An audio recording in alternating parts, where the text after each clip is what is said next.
Jæja Helmar, við erum á heimavellinum minna í Ásgarði. Já. Þar sem þú vannst ekki titilinn, en þú vannst titilinn með þessu félagi hérna. Já. Ok, ég ætla að setja smá segway inn í annan. Já, segway. Þú vannst titilinn í vor. Já. Eitt besti leikmaður eða bara, þú veist, besti leikmaður deildarinnar og allt það. Með ekki liðið beint á bakinu en svona, á tíðum. Og nú ertu leiðin á lokamót Eurobasket með íslenska landsliðinu. Gætu þessi 4-5 mánuðir orðið eitthvað betri fyrir þig? Nei, 100% ekki. Bara eins og segir, þetta er bara eitthvað eins og maður myndi skrifa það í bók. Ef ég hefði sest niður fyrir tímabili og skrifað eitthvað niður, þá hefði það verið nákvæmlega svona, sko. Og þarna bara Stjörnunin að fá að vinna titil með Stjörnunni var algjörlega geðveikt og að vera núna búinn að vera með spennu og kvíða og alls konar tilfinningar tengd að landsliðinu síðan í febrúar að fá að komast á stórmótið bara að rætast og ég er partur á þessum 12 manna hópi sem er að fara út og þetta er eins og segið, þetta er bara eins og þetta er bara skrifað í einhverja ævintýrabók sko, bara ég geti ekki verið þakklátari fyrir þessa síðasta hálfa ár sko. Sko, ég ætla að halda áfram með þig bara einstaklings. Þetta er samt alveg brekka fyrir þig. Svona verandi bakvörður eða vængur í þessu liði. Þú ert með rosalega gæja hérna á undan þér og svona með þér í liðinu, með Martin og Elvar og er ekki gaman og gott að æfa með þessum frábæru körfuboltamanni? Jú, geðveikt sko. Ég er náttúrulega bara eins og þú segir, í erfiðri stöðu í þessu liði. Erfiðri en ekki erfiðri, en þess vegna hefur verið ákveðin kvíði og ákveðin svona óvissa með þetta að gera hvort maður sé í 12 manna liði og svona. Þannig að út í að ég er bara með þrjusjur leikmenn fyrir frammi í minni stöðu en að fá að vera með, að æfa með þessum gaurum, eins og að vera á Jón Axel og Ægi og Elvari og Martin á æfingum, þetta bara, ég bara trúi svo mikið að þetta þróa mig sem leikmann og ég hef bara lagt mikla áherslu í sumar á að reyna að vera eins mikið svona varnarhundur og ég get og sýna að ég geti verið að spila vörn út því að þeir eru eins og sóknarlega meira talentið en ég á þessu stigi sko.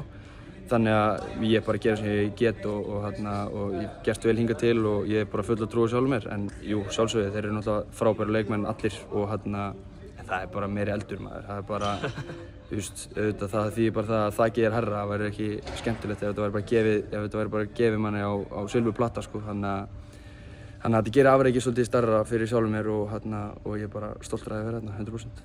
Þú ert alltaf búinn að vera með liðinu í síðustu gluggum og spila helling með liðinu. Ég meina, þetta er ekki eins og þetta sé bara eitthvað, þetta er ekki þruma á heiðskjörnum degi að þú setja í þessu liði. Það farandi á þetta mót, ég meina, eftirvæntingin hefur væntanlega verið rosaleg bara frá því að þið vinnið Tyrkina. Eftirvæntingin þá? Að fara á mótið. Já. Þetta er bara eitthvað sem við vorum byrjaðir að horfa á mjög snemma í undirbúningnum í þessari undankeppni fyrir þetta mót sko.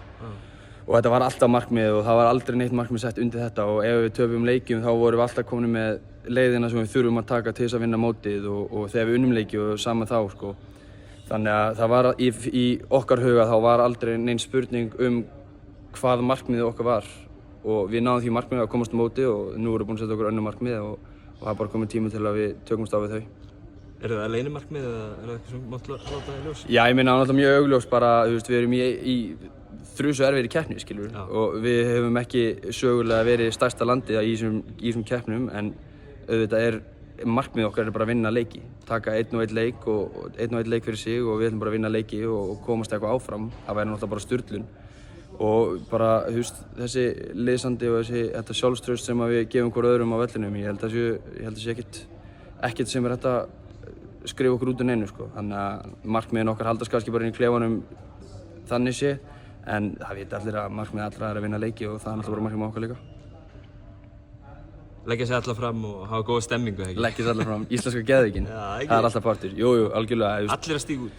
Já, ég meina þetta verður bara, þetta er kannski erfiðara fyrir okkur að ná fráköstum heldur en aðrar þjóðu, eða erfiðara fyrir okkur að opna okkur eða hvað sem það skilur við, en það er ekkert nýtt, þetta er það sem Ísland hefur gangið gegnum í áratugi og við höfum alltaf verið svolítið litla þjóðin og það er eina leiðin sem við kunnum þetta. Ég held að við myndum ekkert kunna að koma neitt mót og vera einhverju top dog sko, þannig að svona viljum við hafa þetta og við erum bara nákvæmlega í þeirri stöðu sem við viljum vera í, þannig að við getum ekki beðið neitt meira sko.